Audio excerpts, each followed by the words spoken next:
3D Rising is out here in the state of Washington at Mercer Island High School, and we are talking to Will Corrigan, the first-year head coach at Woodinville High School, just north of Seattle. Coach, we're out here at the Northwest Invitational, a team event with nearly 20 teams. Just talk about the experience here and the chance to be here among all these great teams from the Northwest.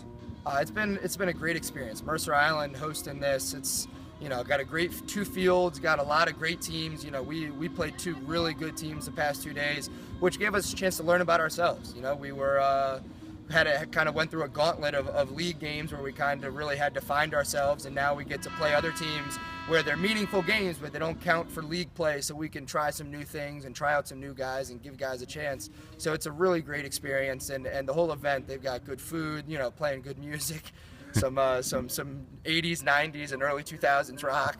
It's been a great experience for us and for lacrosse in general in the Northwest. You're in your first year as the head coach at Woodinville. Just talk about what you've tried to do as a former Division I player to get that program sort of ignited and get everybody better and get the team moving. Yeah, I think just the commitment level is something that I've struggled with, just seeing, high school kids, not everybody is there for lacrosse as kind of their sole purpose like it is in college. So learning that and then trying to instill that in the kids, like, hey, we got to be dialed in, focused, and giving everything we got for 2 hours every day is something that high school kids sometimes aren't used to.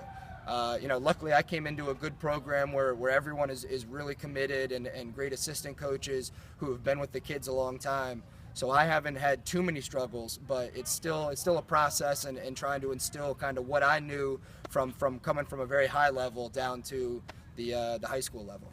Speaking of that, you played for 2 or 3 or a whole staff of excellent coaches at Notre Dame. Is there anything that you're doing at practice that maybe you took a little bit out of the Notre Dame playbook? Yeah, absolutely. I'd like to think I coach a lot like my dad.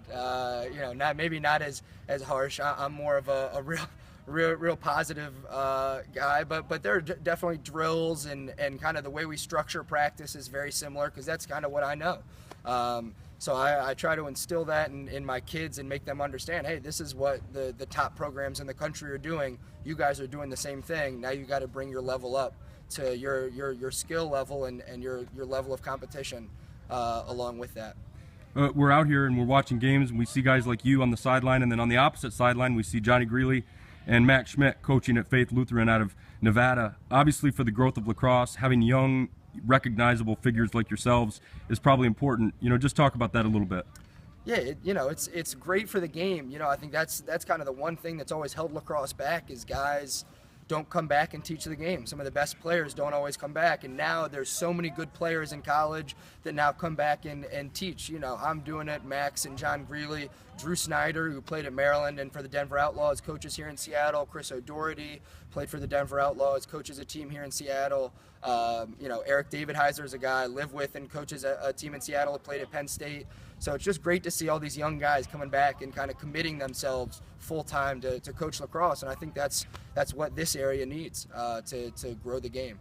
Well, Coach, thanks so much for your time, and good luck the rest of the way. Yeah, thank you.